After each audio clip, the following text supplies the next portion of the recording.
ॐ विश्वानि देव सविता दुरितानि पराशुभ यद्भद्रं तन्याशुभ। ॐ शांति शांति शांति। भाइयों एवं बहनों, इन दिनों श्रावण मास चल रहा है और श्रावण मास हमारे यहाँ भगवान शिव, भगवान देवादिदेव महादेव के लिए समर्पित किया गया है। और इन दिनों प्रायः अन्य सभी प्रकार के धार्मिक अनुष्ठान या कृत्य स्थगित से होते हैं और देवालयों से लेकर, घरों से लेकर और भगवान शंकर के तीर्थ स्थलों तक भक्तों का उत्साह देखते ही बनता है। कोई भजन कीर्तन में तल्लीन है, कोई व्रत उपवास में तल्लीन है, कोई स्तोत्रों के द्वारा महादेव की प्रीति प्राप्त करना चाहता है, कोई कांवड़ यात्रा के द्वारा और कोई महाअभिषेक के द्वारा भगवान शिव की प्रसन्नता प्राप्त करने का प्रयास कर रहा है। हर कोई अपनी अपनी श्रद्धा, विश्वास और ज्ञान सुविधा के अनुसार भगवान शिव की प्रीति प्राप्त करने का प्रयास कर रहा है, उनकी प्रसन्नता को जीवन में धारण करने का अनुक्रम बना रहा है। भगवान देवादिदेव परमात्मा की संहारक शक्ति के रूप में जाने जाते हैं, जिसे ब्रह्मा जी सृजन की शक्ति के रूप में, भगवान विष्णु पालन पोषण एवं विकास की शक्ति के रूप में, उसी तरह भगवान शिव, भगवान शंकर प्रलयंकर के रूप में जाने जाते हैं और सृष्टि में परिवर्तन के देवता हैं, रूपांतरण के देवता हैं। मृत्यु विनाश इनका प्रमुख गुण है। वास्तव में देवादिदेव महादेव ही एकमात्र ऐसे देव हैं जो देव, दानव, किन्नर, गंधर्व, नाग, असुर और मनुष्यों द्वारा समान रूप से पूजित हैं, समान रूप से सम्मानित हैं। उत्तर भारत से लेकर दक्षिण भारत तक, पूरब से लेकर पश्चिम तक, हर तरफ उनकी महिमा, उनके देवालय, उनके मानने वाले, पूजने वाले लोग हर तरफ मिलेंगे। छोटे से छोटा मंदिर और बड़े से बड़ा मंदिर, बड़े से बड़ा शिवालय हमको देखने को मिल जाएगा। भगवान शिव आदिकाल से लेकर के और आधुनिक काल तक समान रूप से पूजनीय और सम्माननीय है। आदिकाल में भगवान पशुपतिनाथ के रूप में ये पूजित रहे और वैदिक युग में वेदों में इनकी महिमा गाई गई, इनके महिमा में अनेक स्तोत्र रचे गए और उनकी महिमा वेदों में तमाम भरी पड़ी हुई है। कथा साहित्यों में, पुराणों में, रामायण, महाभारत आदि में भगवान शिव की चर्चा और महिमा की तमाम प्रसंग भरे पड़े हैं। भगवान शिव की उन लीलाओं कथाओं से आप लोग, हम सभी भली भांति परिचित हैं। किस तरह उन्होंने समुद्र मंथन के समय हलाहल विष पिया था, किस तरह उन्होंने त्रिपुरासुर का अंत किया था, आदि आदि अनेकों कथानक, अनेकों लीलाओं का वर्णन हम सब जानते हैं। उन कथाओं को यहाँ पुनः दोहराने का विशेष कोई औचित्य नहीं है। हम तो बस भगवान शिव के उस स्वरूप की चर्चा करना चाहते हैं, उसके स्वरूप के उन रहस्यों की चर्चा करना चाहते हैं जिनको हम अक्सर देखते तो रहते हैं किंतु उस पर विचार नहीं करते कि ऐसा आखिर क्यों है, उनके इस स्वरूप का रहस्य क्या है। आज हम उन्हीं कुछ बिंदुओं पर यहाँ पर चर्चा करेंगे। जैसा कि हमने पूर्व में कहा कि भगवान शिव परिवर्तनकारी देवता के रूप में हैं, एक विनाशक शक्ति के रूप में हैं और रूपांतरकारी शक्ति के रूप में सृष्टि में विद्यमान है। इस सृष्टि में जो सृष्टि चक्र के लिए, जीवन चक्र के लिए अनुपयोगी हो चुका है अथवा जिसने अपने विकास की चरम सीमा को छू लिया है, उसको परिवर्तित करने का, उसको नष्ट करने का काम इनके द्वारा किया जाता है, जिससे कि नए सृजन के लिए, नए विकास के लिए स्थान व अवसर सुलभ हो सकें, उपलब्ध हो सकें। भगवान शिव जहाँ एक तरफ प्रलयंकारी हैं, विनाशकारी हैं, मृत्यु के द्योतक हैं, वहीं यह इनका दूसरा स्वरूप एक भगवान शिव का कल्याणमय स्वरूप भी है, लोगों का, भक्तों का कल्याण करने वाले। शिव अर्थात कल्याणकारी। और थोड़े से थोड़े प्रयास में प्रसन्न होने वाले भगवान आशुतोष भी यही हैं, जहाँ एक तरफ इनके अभिषेक के लिए एक लंबी चौड़ी सामानों की लिस्ट और बड़े बड़े वेदों के स्तोत्र मंत्र आदि पढ़े जाते हैं, वहीं ओम नमः शिवाय का जाप करते हुए भी सहज एक लोटा जल, एक अंजलि जल से इनकी प्रीति, भगवान आशुतोष की प्रीति हम प्राप्त कर सकते हैं। विनाश और प्रलय भगवान शिव का स्वभाव नहीं है, यह इनका कार्य है। भगवान शिव जहाँ एक तरफ श्मशानवासी कहलाते हैं, मृत्यु का उद्घोष श्मशान में सुनाई देता है, मृत्यु का क्रंदन है, विषुड़न की पीड़ा है और जीवन के प्रति एक निराशा का भाव है, वहीं यही भगवान शिव दूसरी तरफ जब कैलाश की ओर मुड़ते हैं, कैलाशवासी कहलाते हैं, कैलाश इनका स्थान माना जाता है, तो जब कैलाश की स्थान पर ये विराजित होते हैं तो वहाँ यह आनंद की अवस्था में, शांति की अवस्था में और योग की चरम अवस्था, समाधि की अवस्था में योगीश्वर के स्वरूप में प्रकट होते हैं। भगवान शिव भस्मांगी हैं, यह भस्मी रमाने वाले हैं, भस्म धारण करने वाले हैं, कपालधारी हैं। इनके इस स्वरूप का मतलब यही है, तात्पर्य यही है कि कोई कितना भी ऐश्वर्यवान बलवान हो, कितना भी धनवान हो, कितना भी सौंदर्य युक्त हो, श्रेष्ठ युक्त हो, किंतु मृत्यु के पश्चात वह एक भस्मी के रूप में, मुट्ठी भर भस्म के रूप में ही शेष बचता है। फिर वह अमीर था, गरीब था, बलवान था, कमजोर था, राजा था, रंक था, कोई भी पहचान उसकी नहीं रह जाती। मृत्यु के पश्चात उसकी पहचान मात्र इतनी रह जाती है कि उसने क्या कर्म किए, अपने पीछे क्या आदर्श उसने जीवन के छोड़े हैं, किस जीवन को उसने जी करके और इस प्रकृति को भगवान का रूप मानते हुए उसने इसको सुंदर बनाने का कितना अच्छा प्रयास किया।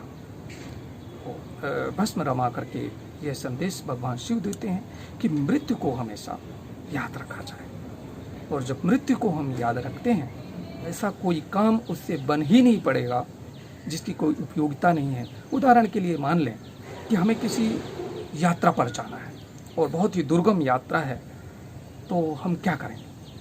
वहाँ हम वही सामान ले जाएंगे जो उस यात्रा में काम आने वाला है, जो बहुत ही ज़रूरी है, उपयोगी है और हमारी यात्रा को सरल सहज बनाने वाला है। वहाँ हम अनावश्यक सामान को नहीं ढोएंगे। तो इसी तरह इस जीवन की अगली यात्रा में जो काम आने वाला हमारा पुण्य, हमारे संस्कार, हमारी सेवा, तो उन सबको इकट्ठा करने का जो प्रयास है, जो कि हमारे साथ अगली यात्रा में जाने वाला है, मृत्यु के आगे तक जाने वाला है, उन चीज़ों को एकत्रित करने का प्रयास, ज्ञान आदि विभूतियाँ जो हैं उनको एकत्रित करने का जो प्रयास है, वही हम करेंगे। भगवान शिव भूत गणों से सेवित हैं। उनके गणों में बड़े विचित्र विचित्र प्राणियों का वर्णन सुनने में आता है। कोई है तो किसी का कोई अंग अति विकसित है, कोई अंग है अविकसित रह गया, कोई अंग है तो पता चला है ही नहीं। तो इस माध्यम से भगवान शिव ये संदेश देना चाहते हैं कि जो पिछड़े हुए हैं, जिनमें जीवन की विभूतियों का विकास संपूर्ण रूप से नहीं हो पाया है, लेकिन यदि बारीकी से देखा जाए, यदि एक विश्लेषणात्मक दृष्टि से देखा जाए, सकारात्मक दृष्टिकोण अपनाते हुए देखा जाए, तो पता चलता है कि सृष्टि में जिसे भी भगवान ने निर्मित किया है, इस सृष्टि में जो भी सृजित हुआ है, उसमें कोई ना कोई विशेषता, कोई ना कोई विशिष्ट गुण अवश्य पाया गया है। भगवान शिव के गण जिनका देखने में आता है, किसी का कोई अंग बहुत बड़ा, मतलब व्यक्ति में जब हम बारीकी से देखते हैं तो कोई ना कोई ऐसा विशेष गुण होता है जो दूसरे अन्य किसी में नहीं होता, और उसका फायदा उठाया जा सकता है। लाखों बुराइयां हो सकती हैं, लाखों कमियां हो सकती हैं, लेकिन एक अच्छाई, एक ऐसा गुण है जिससे अनेकों का लाभ हो सकता है, अनेकों का कल्याण हो सकता है। और हमारे सामने जो भी लोग हैं संसार में, इसी तरह उन पर भी लागू होता है कि जो पिछड़े हुए हैं, जो थोड़ा अविकसित हैं, जिनमें विभूतियों का पूरी तरह विकास नहीं हुआ है, तो हम उनकी जिन गुणों का विकास हो सकता है या हुआ है, उनको देखते हुए उनको अपने साथ लेकर के आगे बढ़ने का प्रयास करें, उनको भी आगे बढ़ाने का प्रयास करें, उनकी उस विभूति का उपयोग करें जो उनमें इकलौती है, उसकी उस विभूति को ढूंढ करके और कल्याणकारी कार्य में लगा देना, समाज के कल्याण के लिए, धर्म के कल्याण के लिए और सृष्टि के कल्याण के लिए उसको नियोजित कर लेना। जैसे मान लें उदाहरण के लिए कि कोई आदमी बोलता बहुत है, तो बहुत ज़्यादा बोलना भी अपने आप में एक परेशानी का कारण होता है, लेकिन उसी बोलने वाले को यदि ज्ञान में नियोजित कर दिया जाए और लोगों को प्रेरित करने वाली भाषण, वक्तृत्व, प्रवचन आदि से जोड़ दिया जाए, तो उसका वही अधिक बोलना लोगों के लिए कल्याणकारी होता है। कोई हिंसक स्वभाव का है और उग्र स्वभाव का है, तोड़ फोड़ करने में और विनाश करने में उसको बहुत आनंद आता है, तो ऐसे व्यक्ति को ऐसी जगह पर लगाया जा सकता है जहाँ समाज की रक्षा, सज्जनों की रक्षा के लिए एक सुरक्षा व्यवस्था के रूप में सेना विद्यमान होती है। जैसे आधुनिक समय में आर्मी में, पुलिस में आदि डिफेंस कार्यों में लगा करके उसके जोश का, उसकी ऊर्जा का, उसके बल का एक सही दिशा में निरूपण किया जा सकता है।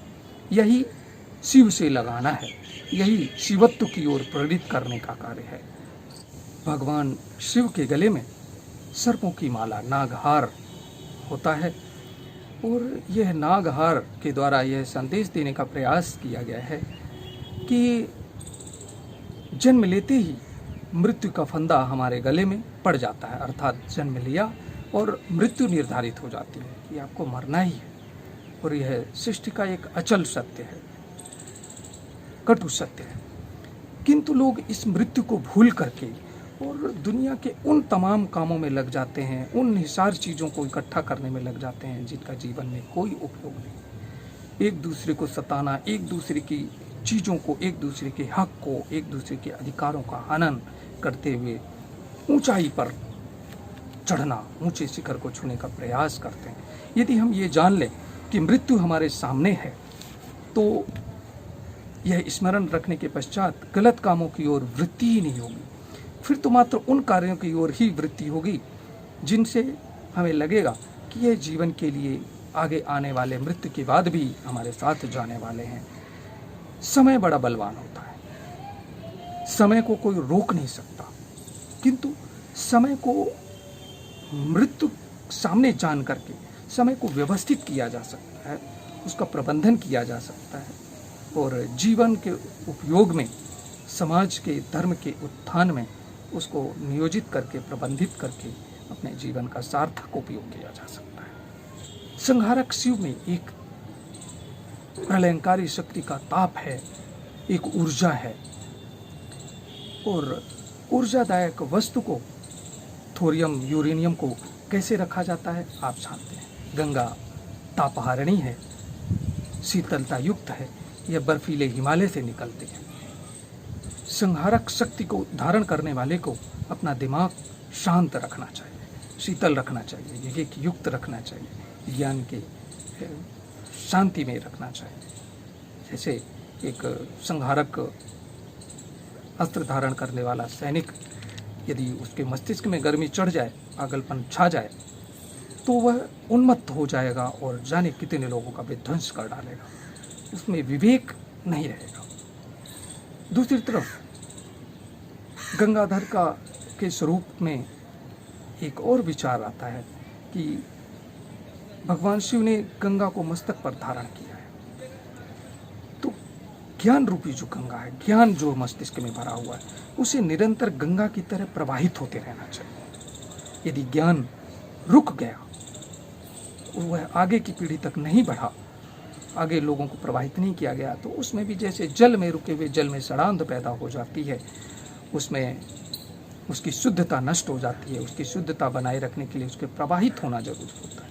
इसी तरह ज्ञान को प्रवाहित होते रहना चाहिए। कथाओं में और भगवान का जो सबसे प्रमुख पहचान मानी जाती है वह है त्रिनेत्र शक्ति, एक ज्वाला शक्ति, जिसको आज्ञा चक्षु भी कहते हैं। वास्तव में आज्ञा का मतलब होता है नियंत्रण, अपने आप को कंट्रोल में रखना, और विवेक युक्त दृष्टि, परिष्कृत दृष्टि, आज्ञा चक्षु का यह भी मतलब बताया गया है।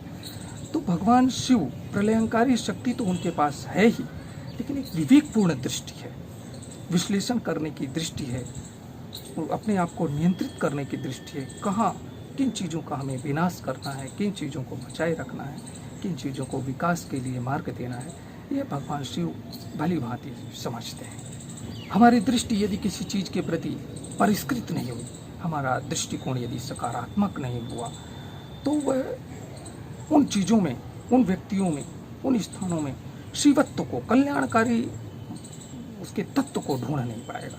तो हर चीज़ के हम कल्याणकारी स्वरूप को जान पाएँ, तभी हम उसका भली भांति लाभ ले पाएंगे। अन्यथा हम अपनी ही मान्यताओं में, अपने ही अंधविश्वासों में जकड़े रहेंगे और उन चीज़ों का लाभ नहीं ले पाएंगे। तो भगवान शिव चंद्रमौली कहलाते हैं। चंद्रमा मन का स्वामी माना जाता है और मन का प्रतीक भी माना जाता है।